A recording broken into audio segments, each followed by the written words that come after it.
Извештајот на Европската комисија и критиките за отсуство на елементарно ниво на соработка меѓу власта и опозицијата како да го вклучи алармот, барем кај дел од политичките чинители.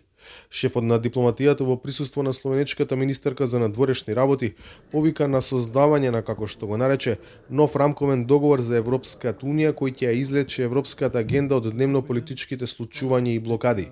Доколку навистина сакаме 2030 да ни биде годината која ќе бидеме членка на Европската унија, ние мора да си подадеме рака овде помеѓу власт и опозиција, односно политичките партии, дека оваа тема ќе ја тргнеме надвор од дневно-политичкиот надпревар и дневно-политички препукувања.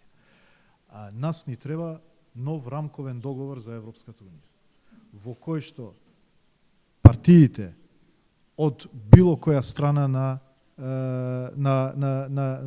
на политичката сцена ќе склучат договор дека ќе се подржуваме за прашања кои што се однесуваат за Европската унија. Зошто? Тања Фајон, која долги години помина во Европскиот парламент поддржувајќи го интегрирањето на Западен Балкан во Унијата, се повика на искуството на незината земја и побара единство меѓу двата политички табора во име на евроинтеграциите. Меѓу првите работи според словенечката министерка е промена на уставот со што ќе се овозможи непречено водење на преговорите за членство. Zdaj se je treba osredotočiti na... Треба да се фокусираме на исполнување на задачите и реформите, пред се на промена на уставот. Тоа е нешто што може да се реализира. Затоа ги повикувам сите политички сили во земјата да го покажат патот на единството, одговорноста и посекуваме промената на уставот да се случи во согласност со временската рамка.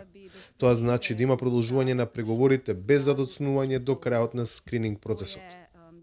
Речи си во исто време кога Фајон побара политичко единство, власта и опозицијата во парламентот пак го манифестираа спротивното.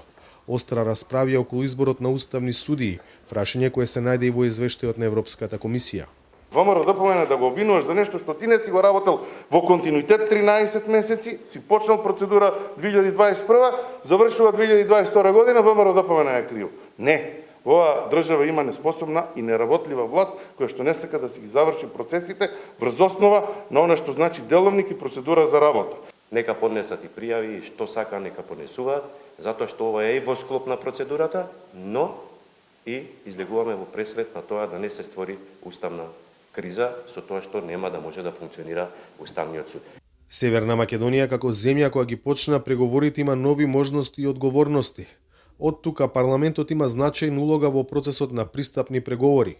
Мнозинството и опозицијата мора заедно и конструктивно да соработуваат во собранието и да се фокусираат на конкретни чекори, пишува во неодамно објавениот извештај на Европската комисија. За Гласот на Америка, од Скопје, Владимир Мирчевски.